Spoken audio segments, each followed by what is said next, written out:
माझे सन्माननीय सहकारी आणि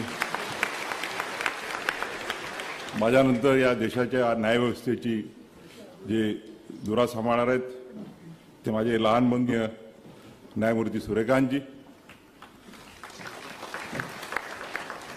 माझे 40 वर्षापासूनचे मित्र, मुंबई उच्च न्यायालयातले सहकारी आणि आता सर्वोच्च न्यायालयात माझ्यासोबत माझे सहकारी न्यायमूर्ती अभय ओक,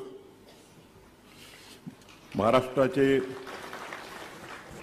लोकप्रिय मुख्य न्यायाधीश जे होते आणि आता जे सुप्रीम कोर्टात आहेत ते माझे मित्र सन्माननीय दीपंकर दत्ताजी,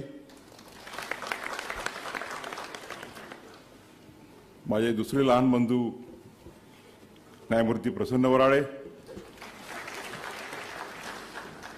मुख्य न्यायाधीश मुंबई उच्च न्यायालयाचे आणि परत लोकप्रिय मुख्य न्यायाधीश ज्यांनी अतिशय कमी कालखंडामध्ये मुंबई उच्च न्यायालयात लोकप्रियता मिळवली आहे ते माझे मित्र न्यायमूर्ती आलोक आराध्य,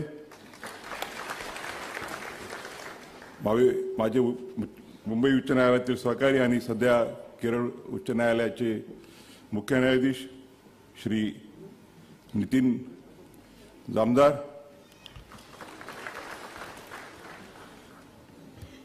माझे सहकारी अतुल तांदूरकर, श्रीमती रेवती मोहिते डेरे आणि समोर उपस्थित सर्व सहकारी आजी आणि माझी वेळेबाबा सर्वांची नावं घेता नाही येणार नाही. बार काउन्सिल ऑफ इंडियाचे अध्यक्ष, पॉप्युलर अध्यक्ष, राज्यसभेचे सदस्य आणि त्यांना शुभेच्छा दिल्यात मी की अजून काहीतरी होऊन जाऊ द्या पुढे, देवाच्या इच्छेने ते होईल, ते श्री मरण कुमारजी मिश्रा,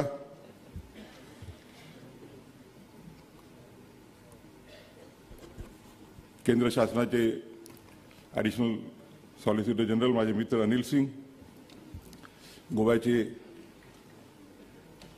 ॲडव्होकेट जनरल श्री देवीदास पंगम, महाराष्ट्र राज्याच्या महाराष्ट्र बार काउन्सिल ऑफ महाराष्ट्र आणि गोव्याचे सन्माननीय अध्यक्ष श्री खोंडे देशमुख, उपाध्यक्ष अमोल सावंत आणि बार काउन्सिल ऑफ इंडियामध्ये महाराष्ट्राचं आणि गोव्याचं प्रतिनिधित्व करणारे श्री आशिष देशमुख, बार काउन्सिल ऑफ महाराष्ट्राचे सर्व सन्माननीय सदस्य, बार काउन्सिल ऑफ इंडियाचे अनेक राज्यांमधून इथे आलेले सर्व सन्माननीय सदस्य, मोठ्या संख्येने इथे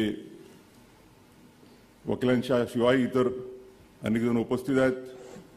माझ्या वडिलांचे घनिष्ठ मित्र बॅरिस्टर रेया रंतुले यांचे पुतणे श्री मुश्ताक रंतुले आहेत.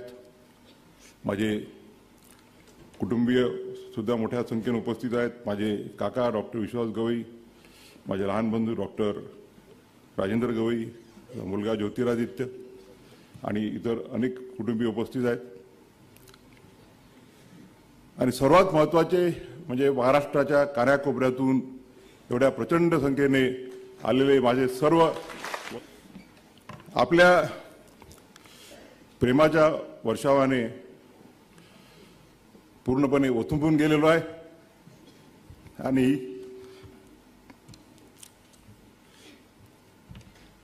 शब्द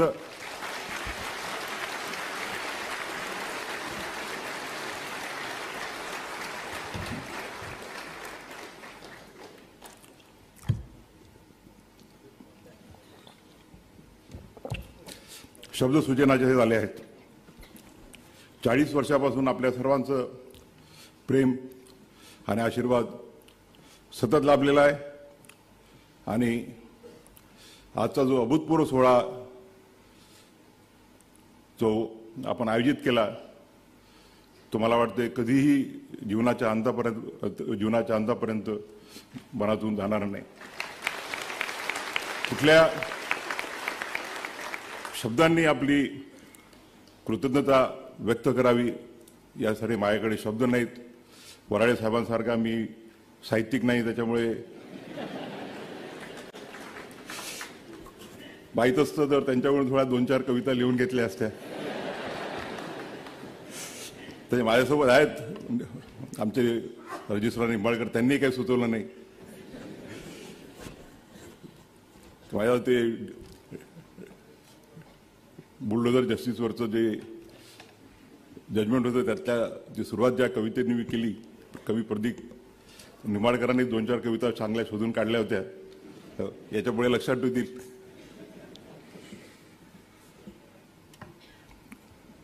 या 14 तारखेला भारताचा सरन्यायाधीश म्हणून मी शपथ घेतली आणि त्यानंतर त्या दिवशी महाराष्ट्रातल्या देशातील जनतेने जे प्रेम दिलं त्या प्रेमाने मी अतिशय भारावून गेलो. पहिल्या वेळेला एवढ्या प्रचंड संख्येने वकील वर्ग दिल्लीला कुठल्याही प्रधान न्यायाधीशाच्या शपथविधीला उपस्थित राहायला इतिहासात झाला नसेल. येणाऱ्या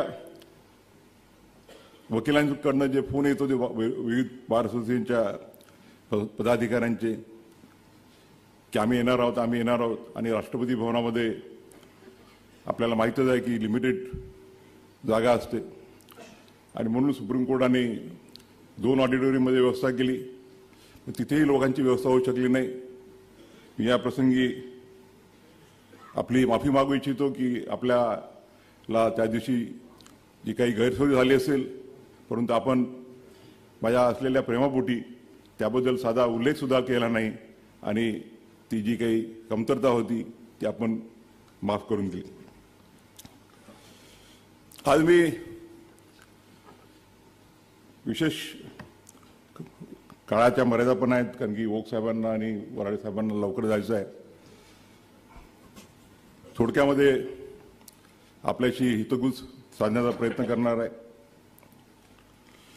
अनेकांनी सांगितल्याप्रमाणे माझ्या प्रवासाची सुरुवात ही अमरावती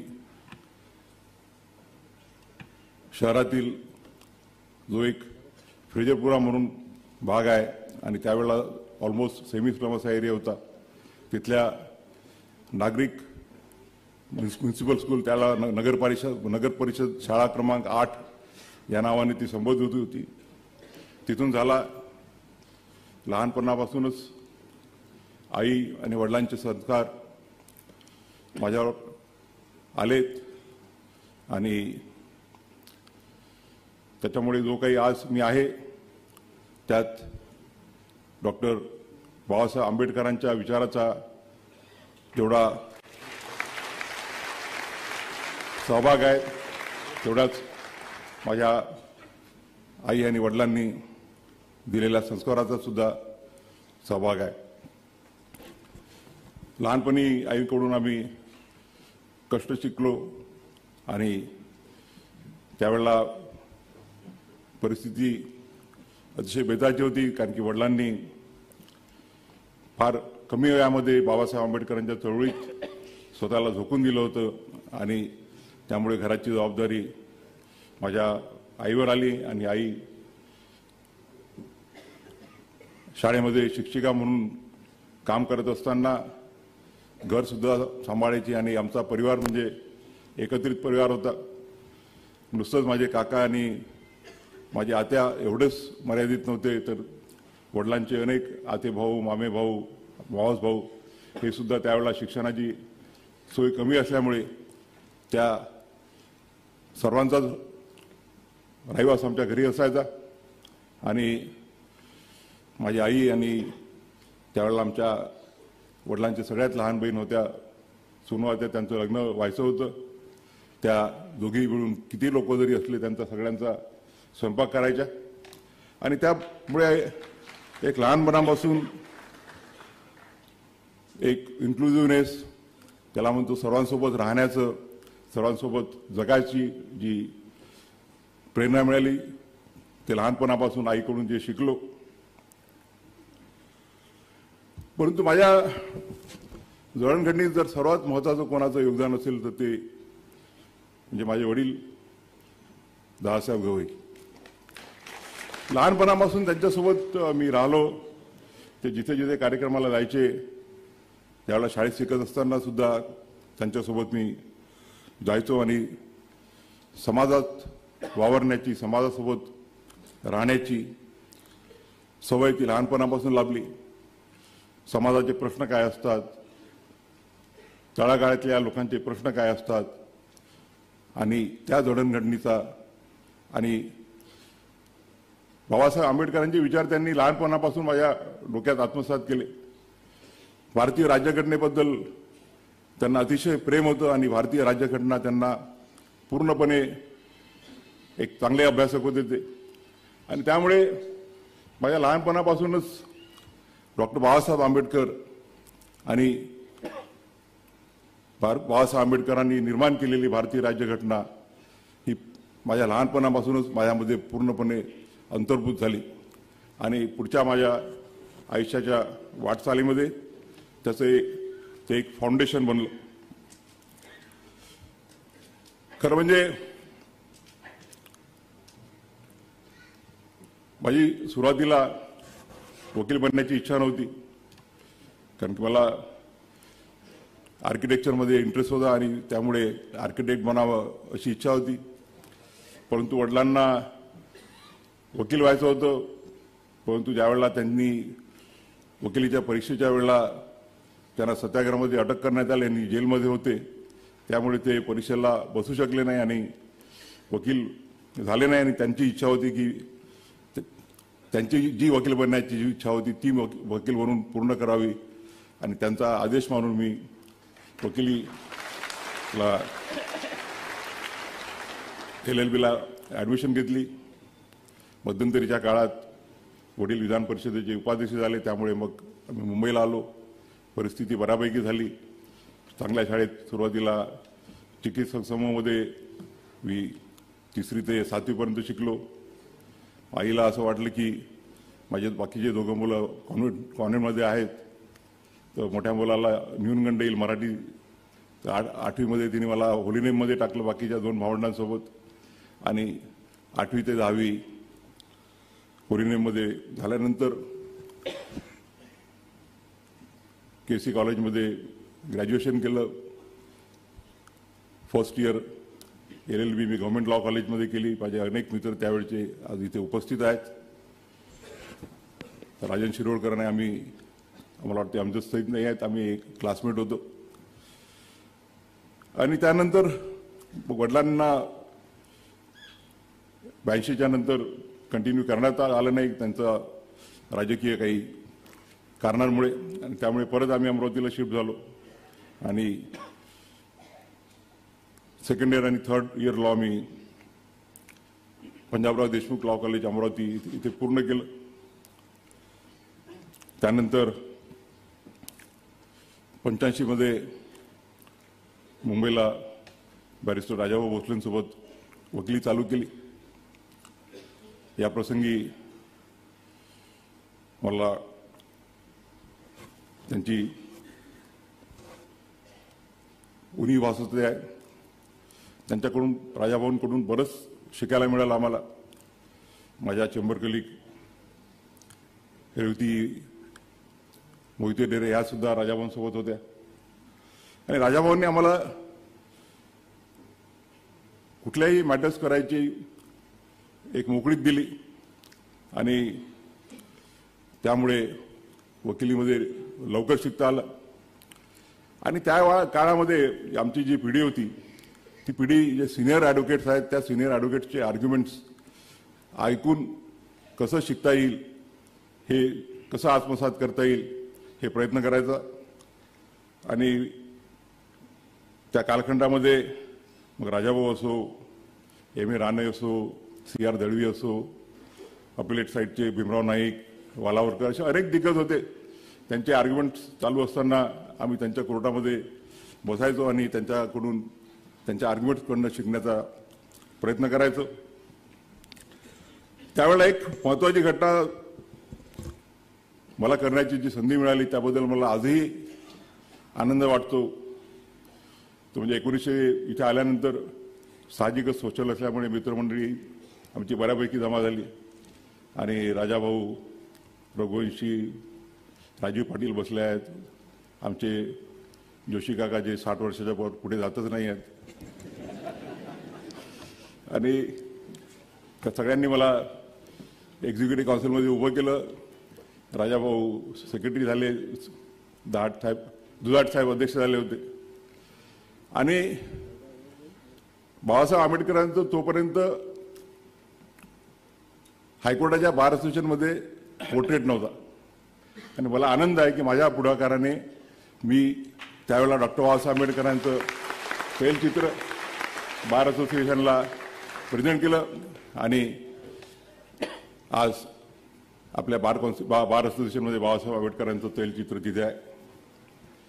दुसरा योगायोग म्हणजे मी सुप्रीम कोर्टाच्या बिल्डिंग कमिटीमध्ये सहभाग असताना डॉक्टर बाबासाहेब आंबेडकरांचा पुतळा बसवण्याची तिथे चीफ जस्टिस चंद्रचूड साहेब यांच्या नेतृत्वाखाली आम्हाला जी संधी मिळाली तो एक दुसरा बाबासाहेबांच्या प्रती आदर व्यक्त करण्याचा, कृतज्ञता व्यक्त करण्याची जी संधी मिळाली त्याबद्दल मी स्वतःला अतिशय भाग्यवान समजतो.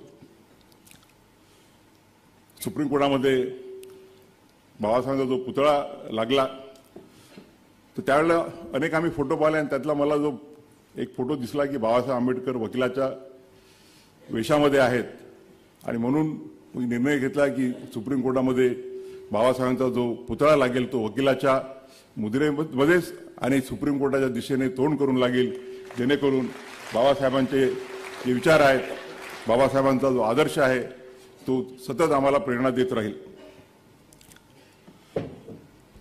5 वर्षाच्या कालखंडात अनेक मित्र जमा झाले, परंतु त्यावेळेला आमचे नागपूरचे भाऊसाहेब बोबडे ॲडव्होकेट जनरल होते, त्यानंतर मनोहर साहेब ॲडव्होकेट जनरल होते आणि दोघांनी ॲडव्होकेट जनरल डिस्कंटिन्यू झाल्यावरही मुंबईतच वकिली करण्याचं ठरवलं. आणि मनोहर साहेबांनी तर मुंबईच्या वकिलांची स्केलही, फीचे स्केल जे आहेत ते आज मला वाटते आता आमचे सतीश माने शिंदेचे फी काय फीचे स्केल असतील ते न सांगितलेलं बरं. सगळे फिल्म स्टार्स त्यांचे पक्षकार आहेत. आणि बाबासाहेब त्यावेळेला ॲडव्होकेट जनरल असताना एक अतिशय महत्त्वाच्या कॉन्स्टिट्युशनल इश्यूवरती मला फुलमॅच करण्याची संधी मिळाली 1987 मध्ये. आणि त्यानंतर बाबासाहेबांनी म्हटलं की तू एवढं चांगलं काम करतोयस तर मग इथे जाण्यापेक्षा नागपूरला का जात नाही, आपला भाग आहे तिथे जर तू गेला तर तू लवकर तिथे तुला नाव मिळेल आणि लवकरच तू प्रसिद्ध होतील. आणि त्यानंतर त्यांचा सल्ला ऐकून मी नागपूरला गेलो आणि मला वाटते जे मुंबई मला ॲडव्हान्टेज हा झाला की मुंबईलाही भरपूर मित्र मिळाले आणि 90ला नागपूरला गेल्यावर तिथे अनेक मित्र मिळाले आणि तिथेही चांगलं शिकायला मिळालं. 10 वर्ष प्रायव्हेट वकिली केल्यानंतर त्यावेळेला विलासराव देशमुख महाराष्ट्राचे मुख्यमंत्री झाले आणि त्यांनी आग्रह केला की नागपूरच्या गव्हर्नमेंट पुढची जी पोस्ट आहे ती पोस्ट ॲक्सेप्ट करावी. मी सुरुवातीला रिलक्टंट होतो कारण की वकिली चांगल्यापैकी चालू होती आणि सरकारी वकील म्हणून किती पैसे मिळतात ते आता तरी बऱ्यापैकी स्केल आहेत. त्यातले एक माझ्या ज्युडिशियल ऑर्डरच झालेले आहेत. परंतु बोबडे साहेब आणि मी आम्ही एकाच टेबलवरती बसायचो आणि सुरुवातीपासून मी काही लपून ठेवलं नव्हतं की माझी उच्च न्यायालयाचा न्यायाधीश बनण्याची इच्छा आहे. फक्त एवढंच होतं की योग्य वयात झालं पाहिजे. आणि बोबडे साहेब म्हणाले की तू जर ह्या रेग्युलर रूटनी गेला तर वेळ लागेल कारण की मोठमोठे सिनियर वकील लाईनीत उभे आहेत जज बनायसाठी आणि इकडे जर तू गव्हर्नमेंट पिरियड झाला तर शॉर्टकट होईल. आणि मला आनंद आहे की मी त्यांचा सल्ला ऐकला आणि गव्हर्नमेंट पिरियड झालो.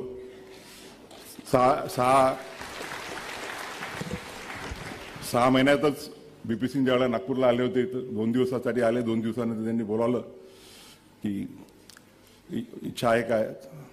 तर मी हो म्हटलं. तर त्यांनी विचारलं वय काय. तर त्यावेळेला मी 29 वर्ष 6 महिन्याचा होतो. तर ते म्हणाले 39 इयर्स 39 वर्ष 39 वर्ष 4 महिने. आणि ते म्हणाले थोडं थांबायला गेलं तुला 40 तर कंप्लीट व्हावेच लागतील. नंतर 6 महिन्यात ते सुप्रीम कोर्टात आले. ठक्कर साहेब आले. 1-1.5 वर्षानंतर नाव गेलं आणि नेहमीप्रमाणे 1-1.5 वर्ष तिथं लटकलं. पहिल्यांदा ओक साहेबांनी आम्ही सोबतच होतो मागे पुढे. त्याची एक वेगळी स्टोरी आहे. ती 24 नोव्हेंबर 2025 नंतर निश्चितच जाहीररित्या मी जर काही पुस्तक लिहिलं तर त्यात लिहिल. आणि एकीकडे मला गुलाम अनवटींचा उल्लेख करावा लागेल. त्यावेळेला ॲडव्होकेट जनरल होते ते महाराष्ट्राचे. आणि त्यांनी मी ज्यावेळेला गव्हर्नमेंट पिरियड होतो तर त्यांनी माझं नाव प्रपोज केलं की आता सारखं अप्लिकेशन वगैरे नव्हते त्यावेळेला. कोणीतरी सिनियर ॲडव्होकेट आता मला वाटतं ओक साहेबांनी जजमेंट दिलं. मी अजून त्याचा अभ्यास केलेला नाही. It was basically bye invitation. तर वायनवटी साहेबांनी माझं नाव प्रपोज केलं होतं की याला सिनियर ॲडव्होकेट बनवण्यात यावं. आणि एकीकडे माझं नाव तिकडे 5-6 महिन्यानंतर कन्सर्न घेण्यात आली. आणि अजित शाह त्यावेळेला त्या कमिटीचे चेअरमन होते. अजितभाईंना म्हटलं मी अजितभाई माझं डेझिग्नेशन तर करा तुम्ही. तर ते म्हणाले की तू डेझिग्नेशन केलं तर तू तुझी कन्सेंट विड्रॉ करशील म्हणून आम्ही काही करत नाही. आणि त्यानंतर 5-6 महिन्यानंतर परत एकदा एवढ्या कमी वयात का करायचं आहे म्हणून विचारणा झाली. ठक्कर साहेबांनी एक लांबलचक नोट देऊन पाठवली. त्यानंतरही होत नव्हतं. तर एकदा ठक्कर साहेब मी कुठल्या तरी मॅटर करता ओक साहेबांच्या ओत करता तिथे आलो होतो. मला वाटते ऑगस्ट 2003ची गोष्ट असेल. ठक्कर साहेबांनी त्या दिवशी संध्याकाळी बोलावलं. तर मी त्यांना विनंती केली की सर म्हटलं मला तुम्ही कन्सेंट विड्रॉ करायची परवानगी द्या. त्यांनी माझ्यासमोरच चीफ जस्टिस ऑफ इंडिया त्यावेळेला खरे साहेब होते त्यांना फोन केला. फोनवर बोलणं झाल्यावर मला म्हणाले ते की CJIची इच्छा आहे तुला भेटायची तर जाशील का. मी म्हटलं जशी मिळेल नाही मिळेल पण CJIला प्रत्यक्ष भेटण्याची संधी मिळते आहे कुठल्याही वकिलाला तर त्याच्यासाठी ती एक सुवर्ण संधी असते. आणि गेलो त्यांना भेटायला. त्यांनी अर्धा तास चांगल्या गप्पा केल्या. त्या डिटेल्सही 24 नोव्हेंबर नंतर सांगेल सगळ्या. आणि एका आठवड्यात त्यांचा फोन आला की young man the collegium has cleared your name. आणि त्यावेळेला थोडी मनपरिस्थिती द्विधा होती की आपण स्वीकारावं नाही स्वीकारावं. परंतु त्याही वेळेला आता वराळे साहेबांनी सांगितल्याप्रमाणे वडिलांनी म्हटलं की तू वकिलीच राहशील तर खोऱ्यांनी पैसे कमावशील परंतु तू जर न्यायदानाचं काम करायला गेला तर बाबासाहेबांचे जे सामाजिक आणि आर्थिक न्यायाचा जो संकल्प आहे तो पुढे नेण्याच्या दृष्टीने तुला कर्तव्य करायला संधी मिळेल. आणि आज मला आनंद आहे की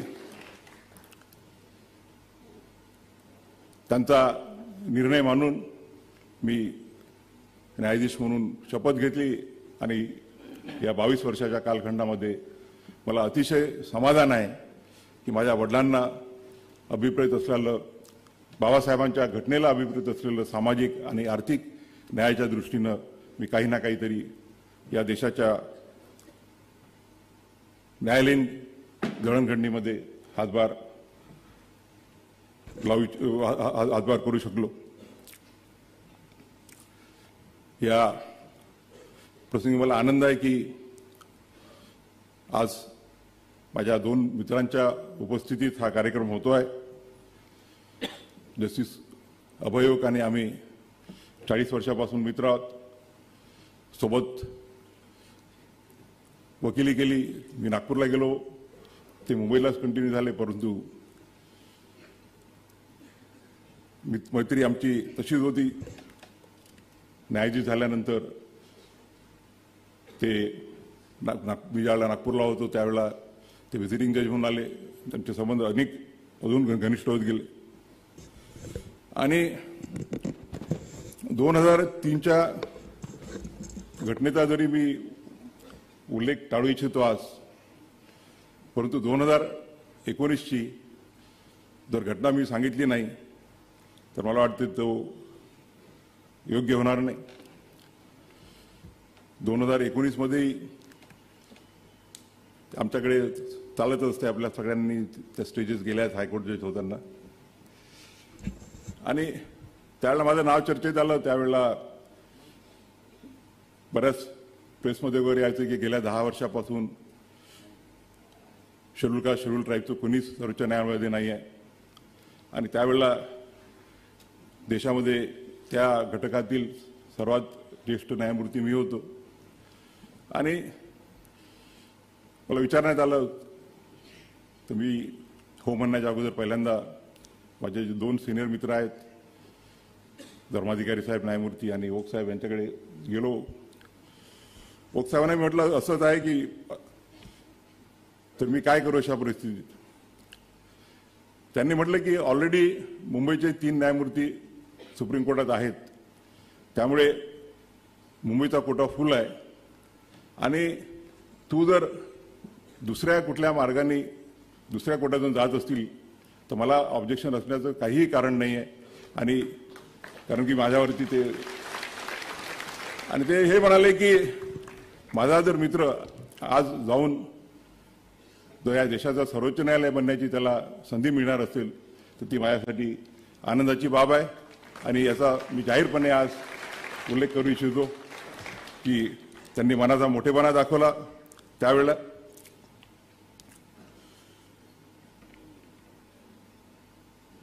या 22 वर्षाच्या कालखंडामध्ये अनेक महत्त्वाचे निर्णय देण्याची मला संधी मिळाली. वकिलीत असताना सुद्धा एक सामाजिक आणि आर्थिक न्यायाच्या दृष्टीनं मोठं काम करण्याची संधी मिळाली. मी ज्यावेळेला गव्हर्नमेंट पीडर होतो त्यावेळेला आमच्या नागपूरच्या एका जज साहेबांनी आदेश पारित केला की नागपूरच्या सगळ्या झोपडपट्ट्या 8 दिवसामध्ये रिकाम्या करण्यात याव्यात. आणि त्यावेळेला विलासराव देशमुख वर्ध्याला आले होते, त्यांचा फोन आला, मला इमिजिएटली चर्चा करायची, आणि इमिजिएटली आम्ही ते सुप्रीम कोर्टात चॅलेंज केलं. सिनियर ॲडव्होकेट्स आम्ही एंगेज केले होते, पण ते पोहोचले नाही, त्यामुळे मला ती केस आर्ग्यू करण्याची संधी मिळाली. आणि मला आनंद आहे की नागपूरच्या लाखो झोपडपट्टीवासियांचं जे छत हिरावलं जाणार होतं ते हिरावण्यापासून वाचवण्याची संधी त्यावेळेला मिळाली. आणि तोच कन्सेप्ट ज्यावेळेला मी आणि माझे सहकारी जस्टिस विश्वनाथन यांनी बुलडोजर जस्टिसमध्ये दिला की निवाऱ्याचा हक्क हा मूलभूत हक्क आहे. कुठल्याही व्यक्तीचा, मग तो आरोपी असो किंवा त्याच्यावरती गुन्हा जरी सिद्ध झालेला असेल तर तुम्ही त्याच्या कुटुंबियांच्या वरचं छत, कायद्याचं जो रूल ऑफ लॉ आहे त्या रूल ऑफ लॉला ब्रीच करून त्याचं छत हिरावू शकत नाही. मला आनंद आहे की या माझ्या 22 वर्षाच्या कालखंडामध्ये 2008 पासून माझा बार काउन्सिल ऑफ महाराष्ट्र आणि गोवाशी संबंध आला, आणि त्यानंतर वाटते प्रत्येक बार काउन्सिल ऑफ इंडियाचं जे कुठलं नियोजन असेल त्या नियोजनामध्ये मी आणि न्यायमूर्ती अभयोग यांचा सहभाग असायचं. कधी कधी असं वाटायचं की आम्ही दोघंजण बार काउन्सिल ऑफ इंडिया आणि महाराष्ट्राचे कोऑपरेटिव्ह मेंबर आहोत का. आता आनंद आहे, दिल्लीला गेल्यावर मनोज कुमार मिश्रांच्या बार काउन्सिल ऑफ इंडिया सोबत काम करण्याची संधी मिळते आहे. आम्ही गोव्याला इंटरनॅशनल लॉ युनिव्हर्सिटी स्थापन केलेली आहे. आज मला सर्वात महत्त्वाचा जो आनंद आहे तो म्हणजे 26 जानेवारी 1925 रोजी आपण भारतीय राज्यघटनेच्या स्थापनेला 75 वर्ष पूर्ण केली आणि भारतीय राज्यघटनेची अमृतोत्सवी वाटचाल पूर्ण होऊन शतकपूर्तीकडे जात असताना भारताच्या सर्वोच्च न्यायालयाचा न्यायाधीश होण्याची संधी मला मिळते हे मी माझं भाग्य समजतो. आज आपण बघतो आहोत की आपली जी संविधानिक वाटचाल आहे ती मागच्या 75 वर्षाची कुठल्याही राज्यघटनेकरता 75 वर्षाची वाटचाल ही काही खूप मोठी कालखंड नाही आहे. परंतु या 75 वर्षाच्या कालखंडामध्ये मी निश्चितपणे सांगू शकतो की भारताच्या ज्या लोकशाहीचे जे 3 स्तंभ आहेत ते म्हणजे विधिपालिका, कार्यपालिका आणि न्यायपालिका यांनी निश्चितच आपल्या घटनेला अभिप्रेत असलेला आर्थिक आणि सामाजिक न्याय देण्याच्या दृष्टीनं प्रयत्न केलेले आहेत.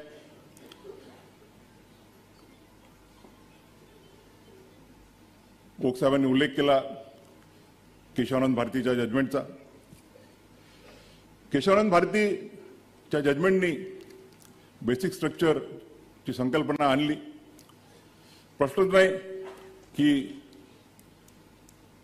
बेसिक स्ट्रक्चरच्या संकल्पनेमुळे आज आपला देश एक मजबूत आहे आणि तिन्ही ज्या विंग्स आहेत त्या तिन्ही जे स्तंभ आहेत ते आपापल्या जे त्यांना दिलेले स्पियर्स आहेत त्यामध्ये काम करण्याचा प्रयत्न करतात. कार्यपालिकेने आणि विधिपालिकेने अनेक असे कायदे अंमलात आणले, अनेक अशा गोष्टी केल्या ज्या दृष्टीनं सामाजिक आणि आर्थिक न्यायाची जी संकल्पना आहे ती पूर्णत्वास नेण्याच्या दृष्टीनं प्रयत्न करता येतील. न्यायपालिकेने सुद्धा असे जे कायदे आहेत त्या कायद्यांना मान्य केलेलं आहे. परंतु केशवानंद भारती ही एक दुसऱ्या गोष्टीसाठी त्याचं महत्त्व विदित करणं मी माझं कर्तव्य मानतो. 1973च्या अगोदरचा जर आपण प्रवास पाहिला, मगाशी जामदार साहेबांनी माझ्या गोव्याच्या भाषणाचा उल्लेख केला, तर आपण बघू की 73च्या अगोदरचा जो कालखंड होता त्यात directive principles are subordinate to fundamental rights, and whenever there is a conflict between directive principles and fundamental rights, the directive principles will have to give a go to the fundamental rights. परंतु 1973 मध्ये जरी basic structure डॉक्ट्राईनवरती 6 जजेस एका बाजूला होते, it was pertaining to the amending powers of the constitution. 6 जजेसनी म्हटलं की भारताच्या पार्लमेंटचे कॉन्स्टिट्यूशन अमेंड करण्याचे जे अधिकार आहेत ते असीमित आहेत आणि काही घटना दुरुस्ती करता येऊ शकते. 6 जणांनी म्हटलं की नाही, असं करता येत नाही आणि फंडामेंटल राईट्सला बिलकुल हात लावता येत नाही, दे आर अनटचेबल्स. परंतु ज्यांचा उल्लेख केला ओक साहेबांनी ते न्यायमूर्ती HR खन्ना आणि त्या अगोदर HR खन्नांच्या अगोदर अमरावतीचे JR मुदोळकर यांनी 5 जजेस बेंचमध्ये उल्लेख केला की त्यांनी आणि जस्टिस सिराजुल्लांनी की we require a stronger reasons to hold that the powers to amend the constitutions are unlimited. Justice Mudholkar म्हणाले की can a parliament be given a power to change the basic futures of the constitution. ते म्हणाले if you permit so it will be permitting rewriting the constitution, not amending it. आणि म्हणून मूळ basic futures जे आहे ती संकल्पना justice मुधोळकरांनी मांडली आणि ती पुढे HR खन्नांनी केशवानंद भारतीमध्ये पुढे नेली. आणि त्याच्यामुळे 6 जण एका बाजूला, 6 जण दुसऱ्या बाजूला, आणि केशवानंद भारतीचा वर्डिक्ट हा आला की पार्लमेंटला कॉन्स्टिट्यूशन अमेंड करण्याची पॉवर तर आहेतच, परंतु ते जो मूळ गाभा आहे, जो बेसिक स्ट्रक्चर आहे, त्याला पार्लमेंट हात लावू शकत नाही. मग ते सुप्रिमेसी ऑफ द कॉन्स्टिट्यूशन आहे, त्यानंतर the doctrine of separation of power, parliament, legislature, judiciary and executive, federal structure of the constitution, असे अनेक आहेत ते पुढे इव्हॉल्व होत गेले. आणि म्हणून ज्यावेळेला एका ठिकाणी मला विचारण्यात आलं की सध्या जो वाद चालू आहे की कॉन्स्टिट्यूशन की ज्युडिशियरी सुप्रीम आहे की एक्झिक्युटिव्ह सुप्रीम आहे, त्यावेळेला म्हटलं मी की neither judiciary nor executive nor the parliament are supreme, but it is a Constitution of India which is supreme, and all the 3 wings of the Constitution are required to work as per the Constitution. आणि मला आनंद आहे की गेल्या केशवानंद भारतीच्या नंतरचा जो 50 वर्षाचा, आज 52 वर्षाचा कालखंड झालेला आहे, त्या केशवानंद भारतीचं जे जजमेंट आहे त्यांनी देश नुसतंच मजबूत आणि सुदृढ नसून देश सामाजिक आणि आर्थिक समानतेच्या दृष्टीनं प्रगतिशील आहे. आणि त्यामुळे आज ज्यावेळेला आपण देशाच्या राज्यघटनेच्या 75 वर्ष पूर्ण करून, अमृत महोत्सव पूर्ण करून वाटचाल करत आहोत, त्यावेळेला भारतीय राज्यघटनेला अभिनंदन करण्यासाठी, अभिवादन करण्यासाठी बार काउन्सिल ऑफ महाराष्ट्र आणि गोवाने संविधानिक न्याय देण्याची अमृत महोत्सव उज्ज्वल परंपरा हा जो परिसंवाद आयोजित केलेला आहे तो अतिशय सुसंगत आहे. मी या प्रसंगी त्यांचं अभिनंदन करू इच्छितो. मला आणि निश्चित आमच्या सर्व सहकाऱ्यांना, मग ते ओक साहेब असो, सूर्यकांत साहेब असो, आम्हाला सर्वांना आनंद आहे की ह्या 75 वर्षाच्या जडणघडणीमध्ये आम्हा सर्वांना एक खारीचा वाटा घेण्याची जी संधी मिळालेली आहे त्याबद्दल मला खरोखर आनंद आहे. आम्हाला जी संधी दिली ती संधी आम्ही वापरली. मग ती लिबर्टी करता ओक साहेबांचे जजमेंट असो, सूर्यकांत साहेबांचे असो, माझे असो, इक्वॅलिटीचे जजमेंट असो. खरं म्हणजे मगाशीच उल्लेख केला मी की आपण सर्व समावेशक असलं पाहिजे. We all have to work as an institution. Dipankar Datta ज्यावेळेला मुंबई उच्च न्यायालयाचे मुख्य न्यायाधीश झाले, अतिशय संक्रमक काळात, कोविडच्या काळात, आणि त्यांनी पूर्ण ज्युडिशरीला आत्मसात केलं. He treated the entire members of the judiciary as part of his family. आणि म्हणून आजही आपण त्यांना प्रेमाने आपल्या प्रत्येक कार्यक्रमामध्ये त्यांची आठवण ठेवतो. त्यांचा परंपरा आलोक आराध्य साहेबही पुढे नेत आहेत. त्यांनी फार कमी कालखंडामध्ये स्वतःला फार पॉप्युलर झाले आहेत ते. आणि मला कोणीतरी सांगत होतं की काय काम करतात, रोज एवढे जजमेंट काढतात. आणि पहिल्यांदा तर म्हणजे त्यावेळेला जे त्यांनी चीफ जस्टिस म्हणून शपथ घेतली आणि त्याच्यानंतर जे 2-3 शनिवार रविवार होते त्यांना माझ्यासोबत एवढं फिरावं लागलं की त्यांना वाटलं असेल कशाला आपण त्या हैदराबादच्या चांगल्या जागेतून इथे त्यानं कुठे धारणी, कुठे गडचिरोली, कुठे नक्षलाईट भागातली देवरी, अशा सगळ्या ठिकाणी त्यांना घेऊन गेलो, मराठवाड्यात घेऊन गेलो. मला आनंद आहे की माझ्या या कालखंडामध्ये मला वाटते असा एकही महाराष्ट्रातला जिल्हा नसेल की तिथे गेलो नाही. बार काउन्सिलशी संबंधित कार्यक्रम असो किंवा इतर अनेक असे कार्यक्रम असो, त्या कार्यक्रमाच्या निमित्तानं अनेक जिल्ह्याच्या मुख्यालय, मला वाटतं जिल्ह्याच्या मुख्यालय सर्वच ठिकाणी गेलो, परंतु अनेक तालुक्याच्या ठिकाणी सुद्धा जाता आलं, लोकांशी संवाद साधण्याची संधी मिळाली. नालसाचा चेअरमन म्हणून, एक्झिक्युटिव्ह चेअरमन म्हणून देशाच्या कानाकोपऱ्यामध्ये आम्ही फिरलो. मणिपूर, जिथे मणिपूरमध्ये 2 जमातींमध्ये वाद चालू आहे, तिथे जाऊन दोन्ही ज्या वॉरिंग जमाती आहेत त्यांना आश्वस्त करून की देश तुमच्यासोबत आहे, एक संदेश देण्याचा आम्ही प्रयत्न केला. या देशातील जो शेवटचा माणूस आहे, मग तो नागालँडमधील असो किंवा लडाखमधला असो, मिझोराममधला असो, अरुणाचल प्रदेशमधला असो, त्या सर्वांपर्यंत पोहोचून की न्याय तुमच्या दारात आहे, तुम्ही त्या न्यायाची अवेल करा, हा संदेश पोहोचण्याचं संधी मिळाली. त्याबद्दल मी स्वतःला भाग्यवान समजतो. या 40 वर्षाच्या प्रवासात अनेकांचं योगदान आहे. सुरुवातीला सांगितल्याप्रमाणे आज माझे वडील असते तर सर्वात जास्त त्यांना आनंद झाला असता. ज्यावेळेला 2003 मध्ये मी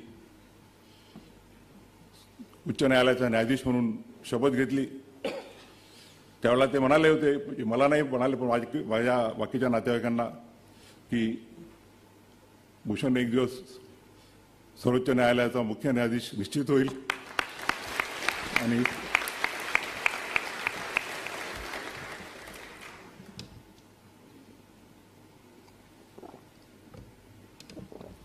मला आनंद आहे की जिथे कुठे असतील ते मला आशीर्वाद त्यांचा आहेच. माझं भाग्य आहे की आई तो दिवस बघण्यासाठी उपस्थित होती. आमचं कुटुंब म्हणजे जॉईंट कुटुंब आहे. भाऊ बहीण एवढ्यापुरतं मर्यादित नाहीत. आमचे काका, आत्याबाया, त्यांचे सगळे विस्तारित परिवार, हा आम्ही एक कुटुंब म्हणून राहिलेलो आहोत. अनेक मित्रांचं सुद्धा योगदान झालेलं आहे. मी ज्यावेळेला मुंबईला होतो तर अनेक मित्र आहेत, मी सगळ्यांचा नामोल्लेख करू शकणार नाही, काहींचा नामोल्लेख केला. गव्हर्नमेंट पुढे असताना आम्हाला चांगली काम करण्याची संधी मिळाली. मी विलासरावांना म्हटलं होतं की मी ॲक्सेप्ट करेल, पण माझी एक कंडिशन आहे. त्यावेळेला 24 होते AGPs, 24 पैकी 12 तुमचे राहतील, 12 माझे राहतील. ही जर कंडिशन ॲक्सेप्ट करत असाल तर मी ॲक्सेप्ट करतो. त्यांनी हो म्हटलं. आणि त्यावेळेला नुकतीच 7-8 वर्षाची वकिली झालेले जे तरुण वकील होते त्यांना मी माझ्या याच्यामध्ये घेतलं, माझ्या 12च्या कोट्यामध्ये. आणि मला आज आनंद आहे की त्यातले अनेक जण, मग ते आज उपस्थित असलेले माझे मित्र अनिल किल्लर असो किंवा नितीन सांबरे असो, भारती डांगरे असो, अनंत बदर असो, ते उच्च न्यायालयाच्या न्यायाधीशापर म्हणून कार्यरत झाले आणि अतिशय चांगलं काम केलं. मुंबई उच्च न्यायालयात आल्यानंतर मला ज्युनियर जज म्हणून अनेक लोकांचा अनेक जजेससोबत राहण्याची, काम करण्याची संधी मिळाली. माझा पहिला डिव्हिजन बेंच जस्टिस VC रागा यांच्यासोबत होता. त्यांनी भरपूर संधी दिली काम करण्याची. त्यानंतर डिव्हिजन बेंच हेड करायला लागलो तर पहिला माझा डिव्हिजन बेंच औरंगाबादला संजय गंगापूरवाला यांच्यासोबत होता. आणि त्यानंतर मुंबईला श्रीहरी डावरे साहेब बसले आहेत, त्यांच्यासोबत मी बसलो. इथे उपस्थित असलेल्या अनेकांसोबत मला काम करण्याची संधी मिळाली.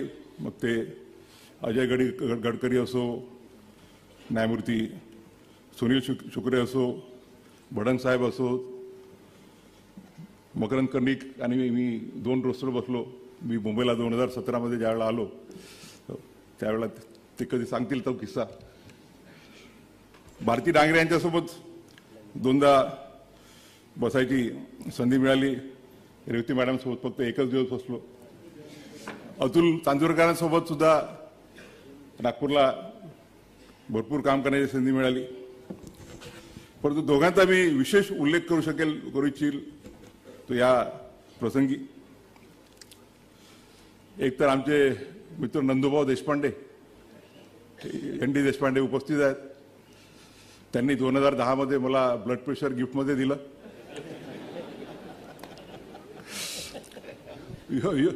योगायोगाने त्यांचं पिटिशन माझ्यापुढे लागलं आणि ते अलाव केलं. आणि अलाव केल्यानंतर माझं ज्युडिशियल मॅटर्सचं जे असाइनमेंट होतं ते एका आठवड्यात काढून घेण्यात आलं. असे अनेक किस्से आहेत, ते नंतर कधी सांगता येतील. मी सर्वोच्च न्यायालयात गेल्यानंतर सगळ्यांना हे दिसतं की आम्ही पटापटा सोमवारी आणि शुक्रवारी 60-70 मॅटर संपवतो. पण त्या पाठीमागे खूप लोकांची मेहनत असते. आणि खरं म्हणजे न्यायाधीश पद हे एक सतीचं वाहन आहे. ती एक देशाची, समाजाची सेवा आहे. आणि मला आज अभिमानानं या प्रसंगी ते एक रामधनुष्य आहे. आज या प्रसंगी मी अभिमानानं सांगू इच्छितो की महाराष्ट्र बार काउन्सिलला काही काळिमा लागणार नाही अशा पद्धतीनं न्यायमूर्ती ओक आणि मी हे रामधनुष्य पेललेलं आहे आणि सतीचं वाहन पेललेलं आहे. आजचा कार्यक्रम हा होणार नाही होणार असं चालू होतं पहलगामचा अटॅक झाल्यानंतर. कारण की बार काउन्सिलची इच्छा होती की हा जो कार्यक्रम आहे तो ओक साहेब रिटायर व्हायच्या अगोदर झाला पाहिजे. पुढच्या शुक्रवारी आम्ही त्यांना फेअरवेल देणार आहोत. आणि मला खरोखर आनंद आहे की आज हा कार्यक्रम त्यांच्या उपस्थितीत होतो आहे. त्यांच्या सत्काराला तर मी येईलच, परंतु आज मी त्यांना शुभेच्छा देतो. आणि आम्ही दोघांनी डिक्लेअर केलेलं आहे की निवृत्त झाल्यानंतर आम्ही कुठलेही असाइनमेंट घेणार नाही.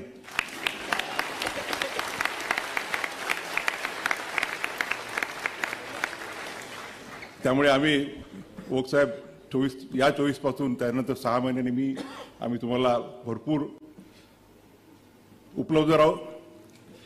आता 6 महिन्याचा कालखंड मला तुम्ही काम करण्यासाठी द्या अशी विनंती करतो. मी ठरवलेलं आहे की फक्त अमरावती, नागपूर, औरंगाबाद आणि गोवा आणि मुंबई ज्या ज्या बारचा सदस्य होतो आणि जिथे जिथे मी काम केलं त्याच्याशिवाय मी कुठलाही सत्कार स्वीकारणार नाही. आणि महाराष्ट्रातीलही फक्त जे 4 मी कार्यक्रम कबूल केले होते ते म्हणजे बाबासाहेबांचा जो तालुका आहे मंडणगड, तिथल्या कोर्टाचं मी भूमिपूजन केलं मागच्या वर्षी. आणि मला माधव आमदार आणि आमचे संग्रामजी रायस्वर आहेत, संग्राम देसाई, यांचा नामोल्लेख करावा लागेल की त्यांनी त्या दिवशी म्हटलं होतं की त्यावेळेला माधव मला वाटते नव्हते गार्डियन जज, नंतर झाले, पण त्या दोघांनीही मागे लागून एका वर्षाच्या आत ही बिल्डिंग कशी पूर्ण होईल याकरता दिवसरात्र मेहनत करत आहेत. आणि मला खात्री आहे की त्या बिल्डिंगचं उद्घाटन मी निश्चितच करेल. जाधव साहेबांना 5 वर्षापूर्वी कबूल केलं होतं नाशिकच्या बिल्डिंगचं. ती नाशिकची बिल्डिंग आणि माझा जो तालुका आहे तो दर्यापूर, त्या दर्यापूरच्या डिस्ट्रिक्ट कोर्टाचं इनॉग्रेशन आणि नॅशनल लॉ युनिव्हर्सिटीचा उल्लेख करत असताना ओक साहेबांनी जे औरंगाबादच्या नॅशनल युनिव्हर्सिटीत योगदान केलं त्याचा उल्लेख करावा लागेल. मी सुद्धा नागपूरच्या नॅशनल लॉ युनिव्हर्सिटीमध्ये योगदान देण्याचा प्रयत्न केलेला आहे. तू होणार कुठे तुमच्या एवढं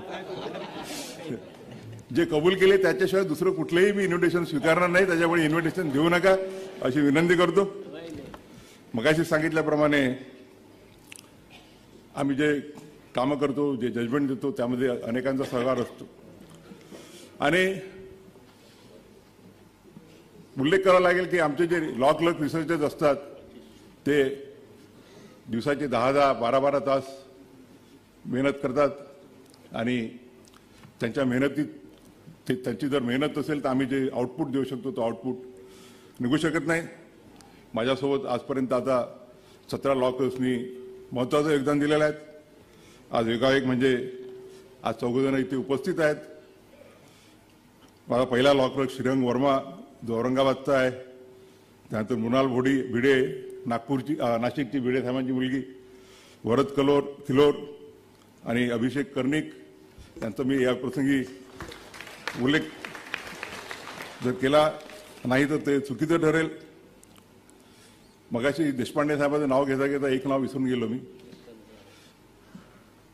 मी ज्यावेळेला 2019 मध्ये चालू होतं की होत आहे नाही होत आहे, निरोप यायचे की होऊन राहिलं, निरोप होतं की नाही होऊन राहिलं, असा जो 4-5 महिन्याचा कालखंड होता. आणि शेवटी जजही माणूस असतो आणि तो जेवढ्या डिव्होशननं काम करायला पाहिजे तेवढं करू शकत नाही. आणि त्यावेळेला माझ्यासोबत निजाम आमदार बसले होते. त्यांनी म्हटलं की सर कोर्टातल्या ऑर्डर्स तुम्ही करा आणि मोठे जजमेंट मला द्या. मी आणि त्यानंतर मग फायनल नो आला, मला वाटतं एप्रिलच्या सुरुवातीला नाही फेब्रुवारीमध्ये, की आता होत नाही आहे. मग आमदार साहेबांना म्हटलं आता मलाही काम करू द्या. मग आम्ही जजमेंट्स वाटून घ्यायचो.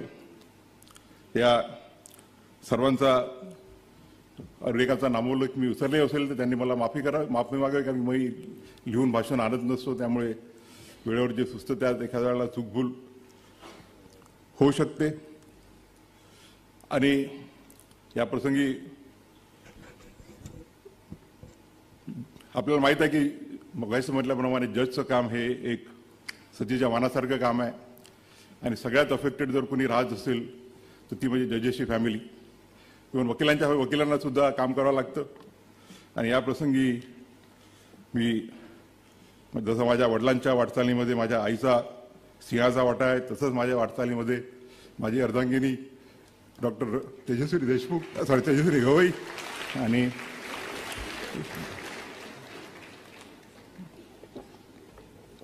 कुटुंबियांचा सुद्धा महत्त्वाचा वाटा आहे. कामामुळे मुलांना, मग मुलगी करिश्मा असो की मुलगा ज्योतिरादित्य असो, एवढा वेळ देता येत नाही.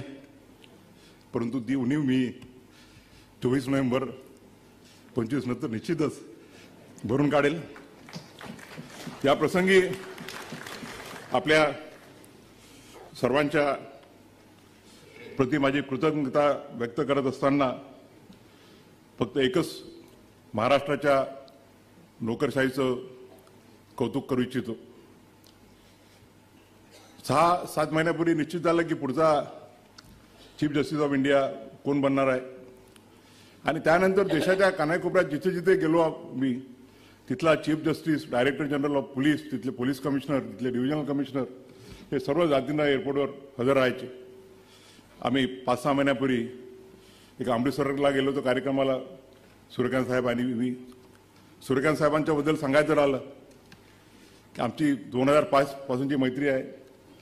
ते आम्ही ज्यावेळेला हिमाचलात जायचो त्यांच्या चंदीगडच्या घरी मी राहायचो आणि ते ज्यावेळेला महाराष्ट्रात जायचे माझ्या घरी ते राहायचे. आणि संध्याकाळी आम्ही ज्यावेळेला गप्पा मारायला बसायचो तर ती ऑल इंडियाची लिस्ट घेऊन कधी कधी वेळ असायचा. त्यांना म्हणायचं की सूर्यकांत भाई आप तो 100% सीजाय बनने वाले हैं. तर ते म्हणायचे की भूषण भाई मैं तो बनूंगा मगर उसके पहले आप बनेंगे. आणि ते शब्द खरे निघाले. आम्ही मणिपूरला जावं, नागालँडला जावं, आसामला जावं. जे मागे अमृतसरला कार्यक्रमाला गेलो तर 300 मीटरचा रोडचा प्रवास करून director general of police, chief secretary, police commissioner सगळे जातीनं हजर होते. मागच्या 3-4 आठवड्यापूर्वी देवगडला गेलो. देवगड रांचीपासून एक 300-400 किलोमीटरच्या अंतरावर आहे.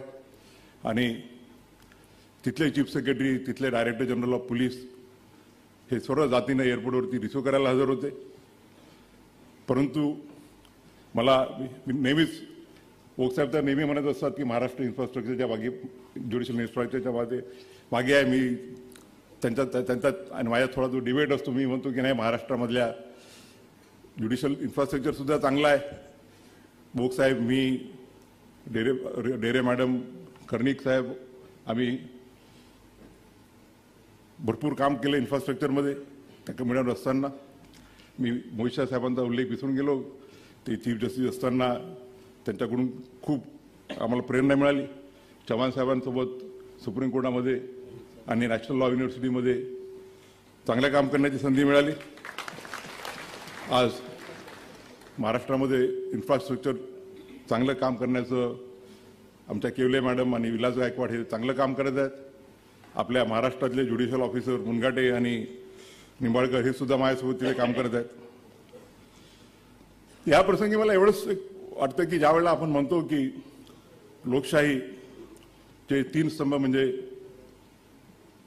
न्यायपालिका, विधिपालिका आणि कार्यपालिका हे समान आहेत, तर every organ of the constitution must reciprocate and give its due respect to the other organs.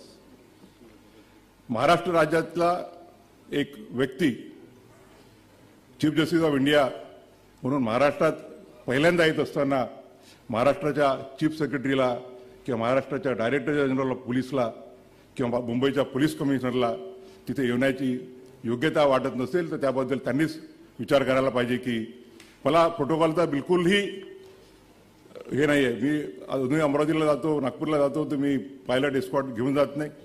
Supreme कोर्टात येईपर्यंत अमरावतीला न्यायालयात असताना मी मोटरसायकलवरून फिरायचो मित्रांच्या. परंतु it's a question of respect by the other organs of the institution to the judiciary. एका राज्यघटनेच्या एका संस्थेचा प्रमुख ज्या वेळा पहिल्यांदा या राज्यामध्ये येत असेल आणि तोही त्या राज्याचा, तर जी वागणूक त्यांनी दिली ती योग्य आहे की नाही हा त्यांनीच त्यांचा विचार करावा. या लहान लहान गोष्टीमध्ये मला हे नाही, दुसरा एखादा आमच्यातला एखादा कोणी असता तर आर्टिकल 142 किंवा 140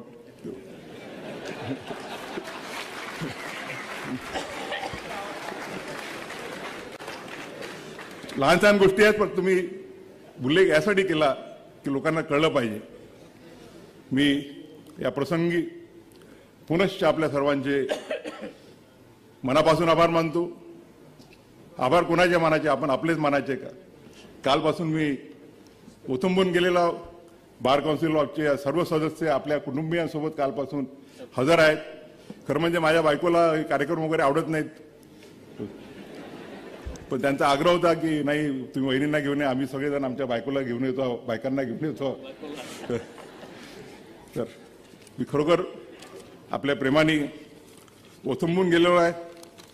या प्रसंगी मी फक्त आपल्या आशीर्वादाची याचना करतो की माझ्या हातून असं कुठलेही काम होऊ नये की जेणेकरून बार काउन्सिल ऑफ महाराष्ट्र आणि गोवा, मुंबई उच्च न्यायालय याच्या नावाला थोडासाही धप्पा लागेल.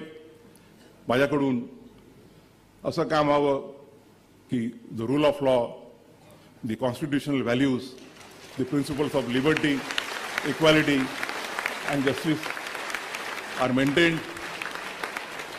मला आपण आशीर्वाद द्या की हा सर्व करण्यासाठी मला एक स्ट्रेंथ मिळेल, आपल्यापासून प्रेरणा मिळेल.